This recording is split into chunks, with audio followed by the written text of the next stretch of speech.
CATV Bam! Welcome to part 1 of our comprehensive analysis of one of the most unique performance traditions in P-pop history. Over the course of SB19's Simula at Wakas World Tour, Justin transformed a song lyric into a cultural phenomenon that spanned 18 cities across 4 continents. This is the deep dive mainstream media won't give you.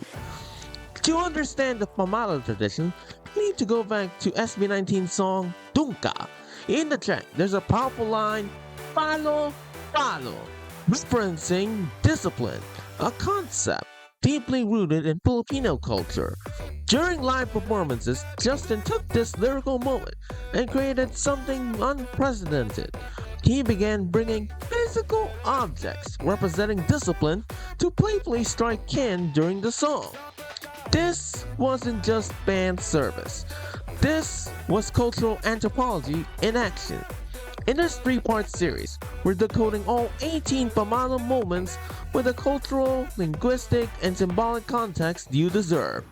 Part 1 covers North America, from the hometown roots in Bulacan to sunny Honolulu. Part 2 takes us to Asia, and Part 3 concludes in Europe, Middle East, and at home in the Philippines with the most emotional Pamalo moment of the entire tour.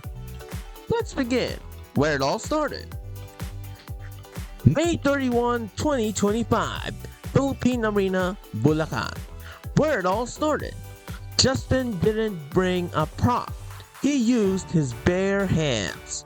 And CATV fam, this is significant because in Filipino culture, the bare hand is the OG disciplinary tool. Before belts, before slippers, before the walis tambol, it was the kamay. This is Justin going back to the roots, literally starting the Pamalo tradition at ground zero in the Philippines. What makes this moment special? It's unplanned authenticity.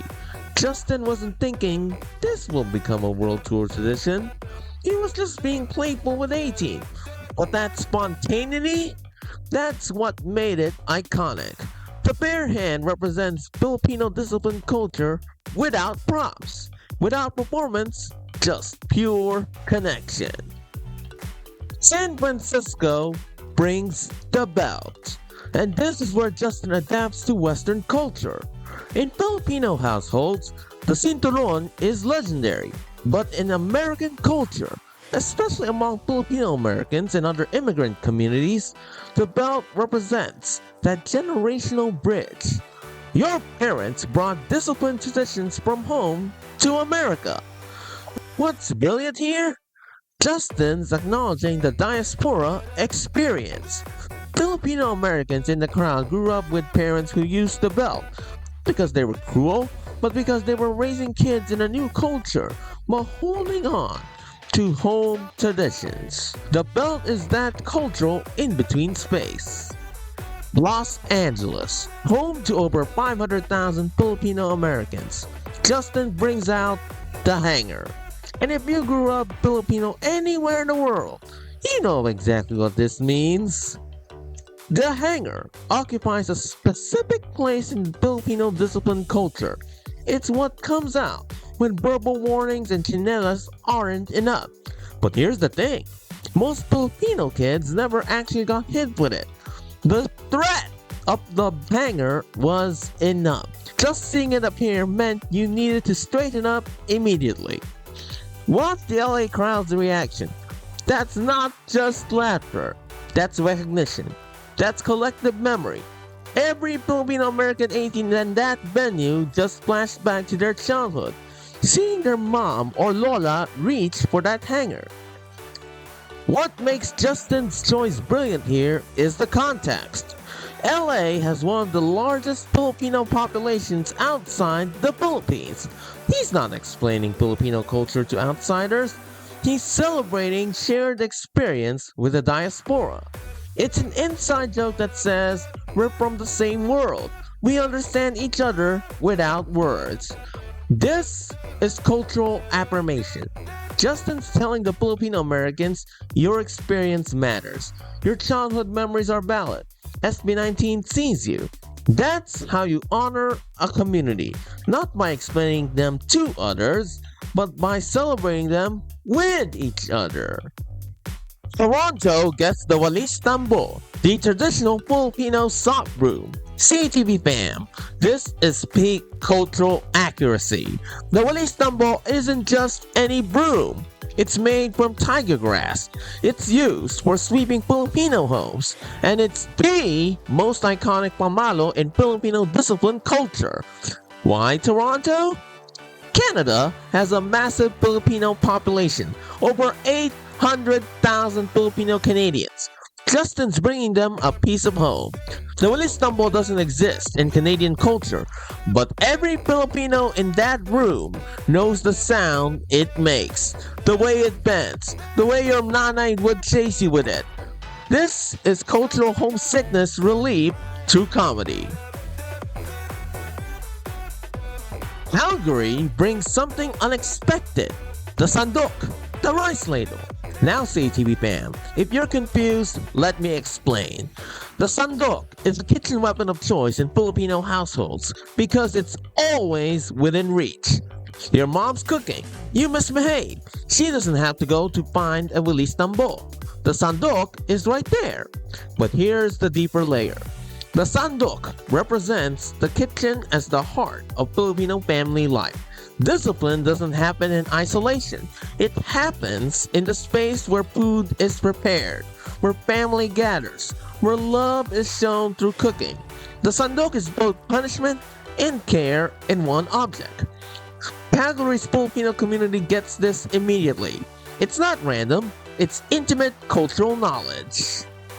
Vancouver gets the chinelas, the Filipino slipper. CTV fam, this is legendary. The chinelas is the most feared pamalo in Filipino culture because of its accuracy. Your nanay can throw a chinelas across the room and hit you mid-run. It's a heat-seeking missile. But why is the chinelas so iconic? It's always by the door. It's casual. It's the everyday object that becomes a discipline tool. The chinelas represents the Filipino value of discipline is always present, always accessible. You can't escape it because it's literally everywhere in the house. Vancouver's Filipino community, one of the largest in Canada, absolutely lost it when Justin pulled out the chinelas.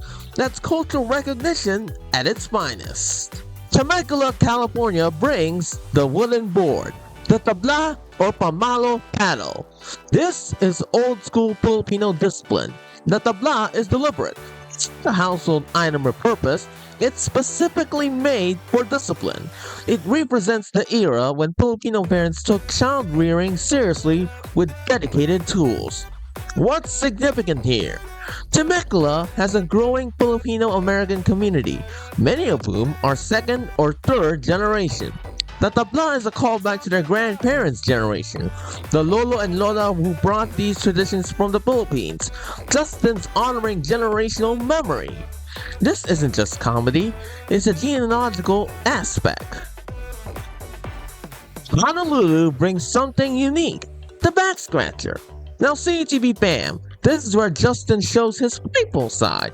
The back scratcher isn't a traditional pamalo, but it looks like one. It's long, it's bamboo, it has that reach. Filipino parents in Hawaii would absolutely repurpose a back scratcher if needed. But here's the cultural twist. Hawaii has a massive Filipino population, over 25% of the state. Many Filipinos in Hawaii work in hospitality and service industries. The back scratcher represents that immigrant hustle. You make do with what you have. You adapt. You improvise. Justin's honoring Hawaiian Filipino resourcefulness with this choice. CTV fam, from Bulacan's bare hands to Honolulu's back scratcher, we've seen how Justin bridges Filipino discipline traditions with North American culture. But the pamalo journey is just beginning. Next week, part 2 takes us across Asia from Taipei to Tokyo. You'll see how Justin's cultural intelligence adapts to Asia's diverse traditions. The Taipei hangar moment? Completely different meaning than you'd expect. Hong Kong's 2 night choices show Justin's evolution. Subscribe so you don't miss part 2 next week. Drop your predictions in the comments. Which city had the most creative Pamalo choice? This is CTV Philippines, your independent voice for K-pop culture. See you next week, fam!